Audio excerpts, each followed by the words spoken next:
দেশে ফিরেছেন সাবেক প্রধানমন্ত্রী বেগম খালেদা জিয়া।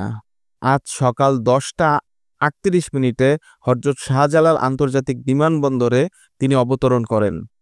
তিনি অবতরণ করার পর দলের যে শীর্ষ নেতাকর্মীরা আছেন তাকে স্বাগত জানায় এবং পূর্ব নির্দেশনা অনুযায়ী ময়মনসিংহ রুট থেকে বনানী, খিলক্ষেত এবং গুলশান ২ পর্যন্ত এবং গুলশানের আশপাশ এরিয়া পর্যন্ত নেতাকর্মীরা কোথায় কে দাঁড়াবে সে একটা লিস্ট কিন্তু আগে থেকেই দেওয়া হয় এবং সেই অনুযায়ী কিন্তু নেতাকর্মীরা তাদের রাজপথে অবস্থান করছেন স্বাগত জানাতে বেগম খালেদা জিয়াকে। বেগম খালেদা জিয়ার আগমন উপলক্ষে ফিরোজাতে চলছে বিভিন্ন রকম কাজ।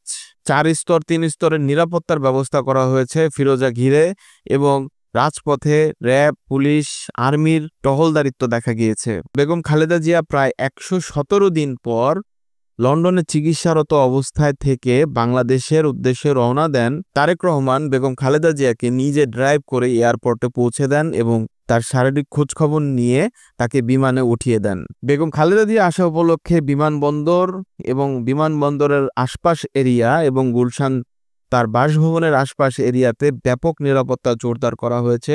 মির্জা ফখরুল ইসলাম আলমগীর বলেছেন, খালেদা জিয়া ফিরে আসায় গণতন্ত্র উত্তরণের পথ সহজ করবে। সো ভিডিওটি কেমন লাগলো কমেন্ট সেকশনে জানাতে ভুলবে না। দেখা হবে নতুন কোনো ভিডিওতে।